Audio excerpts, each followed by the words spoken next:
সালামের ২ নম্বর ফজিলত মুসলিম শরীফের মধ্যে আসছে, নবীজি সাল্লাল্লাহু আলাইহি ওয়াসাল্লাম বলেন, ক্বালা রাসূলুল্লাহি সাল্লাল্লাহু আলাইহি ওয়াসাল্লাম, আওয়ালা আদুল্লুকুম আলা শাইইন ইযা ফাআলতুমুহু তাহাবাবতুম আফশুস সালাম বাইনাকুম। নবীজি সাল্লাল্লাহু আলাইহি ওয়াসাল্লাম বলেন, ও আমার সাহাবায়ে কেরাম, আমি কি তোমাদেরকে এমন একটি আমলের কথা বলে দিব না যে আমল করলে তোমাদের পারস্পরিক মোহাব্বত বাড়বে, সম্পর্ক সুসম্পর্ক তৈরি হবে। নবীজি সাল্লাল্লাহু আলাইহি ওয়াসাল্লাম বলেন, ওই আমলটার নাম হইল পরস্পরে সালাম বিনিময় করা। তো সালাম বিনিময়ের মাধ্যমে একজনের সাথে আরেকজনের সুসম্পর্ক তৈরি হয়।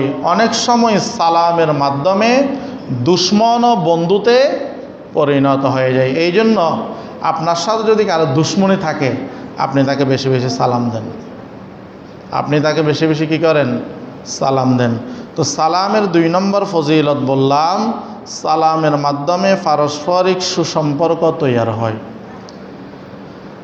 আরেকটা হাদিসের মধ্যে নবীজি সাল্লাল্লাহু আলাইহি ওয়াসাল্লাম বলেন, তোমরা ততক্ষণ পর্যন্ত জান্নাতে প্রবেশ করতে পারবে না যতক্ষণ পর্যন্ত তোমাদের ঈমান পরিপূর্ণ হবে না।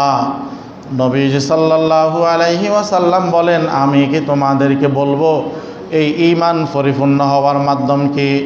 নবীজি বলেন, সেটা হইল সালাম, মুহাব্বত। এরপরে নবীজি বলেন, মুহাব্বত কিসের মাধ্যমে তৈরি হয় তোমরা জানো কি? নবীজি সাল্লাল্লাহু আলাইহি ওয়াসাল্লাম বলেন, সালামের মাধ্যমে মুহাব্বত তৈরি হয়। মুহাব্বতের মাধ্যমে ঈমানের পরিপূর্ণতা আসে।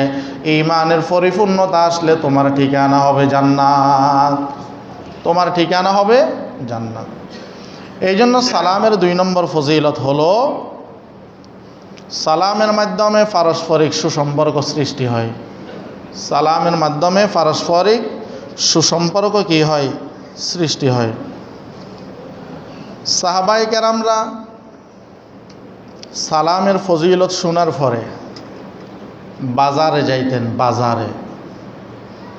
অথচ নবীজি সাল্লাল্লাহু আলাইহি ওয়াসাল্লাম হাদিসের মধ্যে বলেন, ক্বালান নবিয়্যু সাল্লাল্লাহু আলাইহি ওয়াসাল্লাম, আহাব্বুল বিলাদি ইলাল্লাহি মাসাজিদুহা ওয়া আবগাযুল বিলাদি ইলাল্লাহি আসওয়াকুহা।